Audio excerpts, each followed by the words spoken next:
The billionaire who got schooled. Why Elon Musk says this teen is smarter than his entire R&D team. The Nevada desert stretched endlessly in every direction, a vast ocean of cracked earth and scorched brush beneath the relentless midday sun.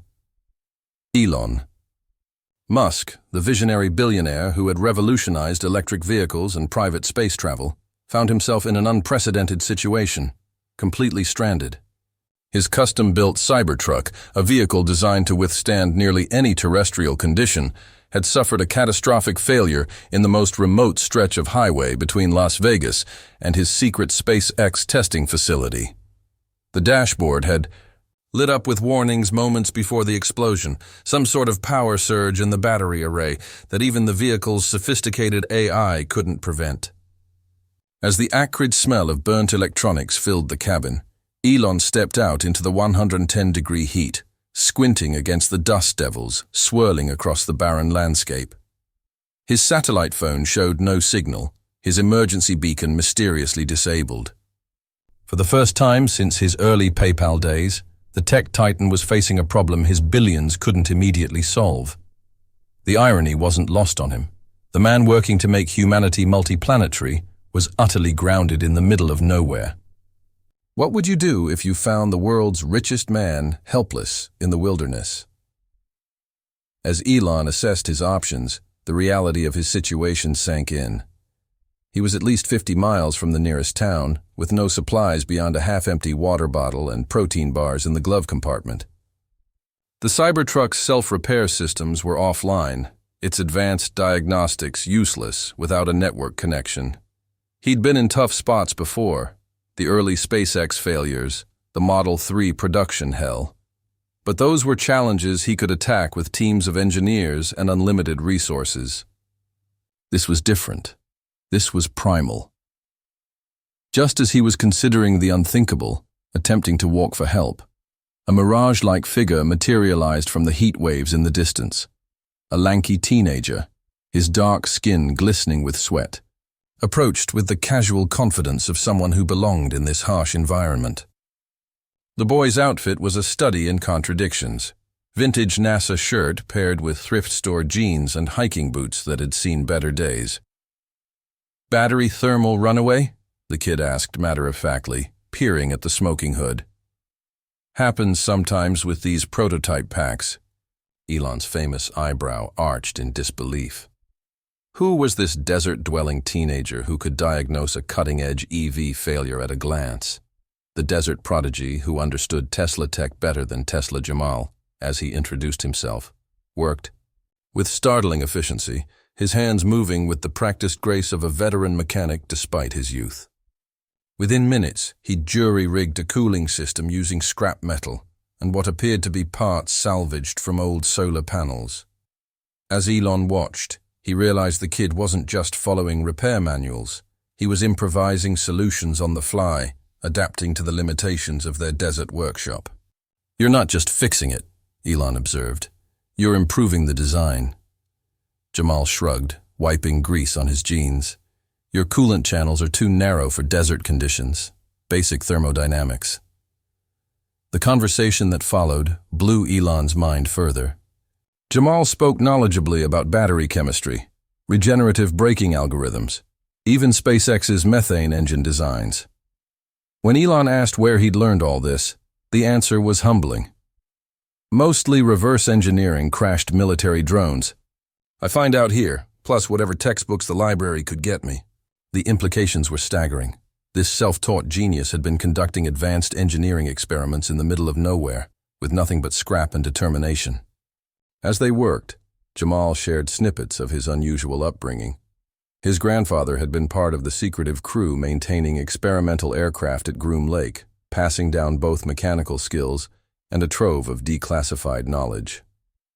"There's dozens of us out here," Jamal mentioned casually. "Kids who grew up taking apart satellite debris and teaching ourselves calculus."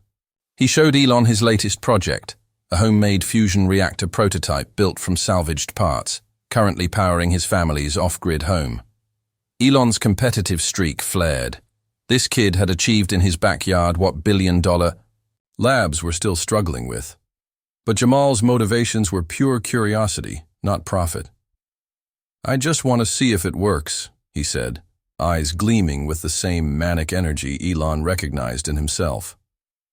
The billionaire realized with startling clarity that the next great technological revolution might not come from Silicon Valley, but from the forgotten corners of America, where necessity bred true innovation. When the student becomes the teacher.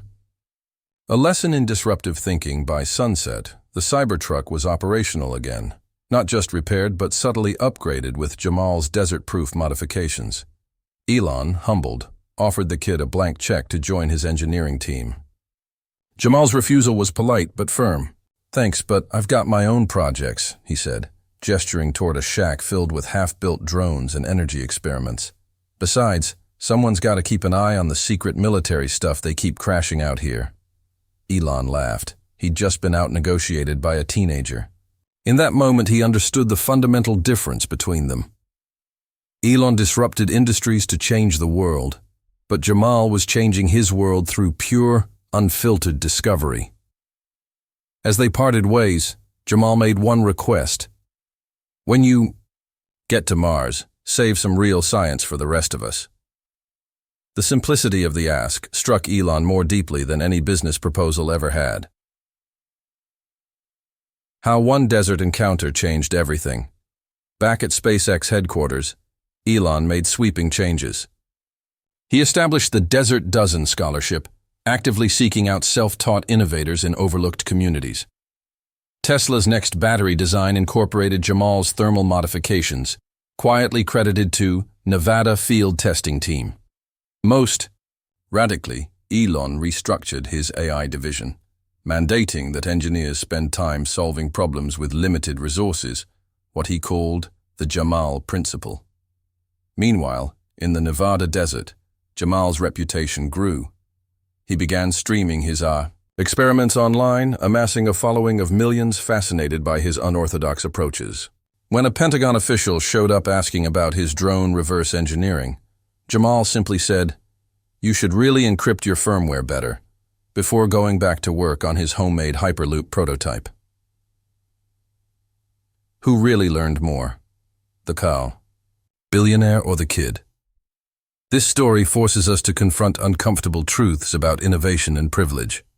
Elon had every resource imaginable, yet it took being stranded in the desert to truly understand where breakthrough ideas are born. Jamal had nothing but scraps and curiosity, yet he was pushing boundaries billion-dollar labs couldn't touch. So we ask you, does real innovation come from unlimited funding or from unlimited imagination? Could the next Einstein be right now tinkering in a garage somewhere, completely unnoticed by the tech elite? Share your thoughts in the comments.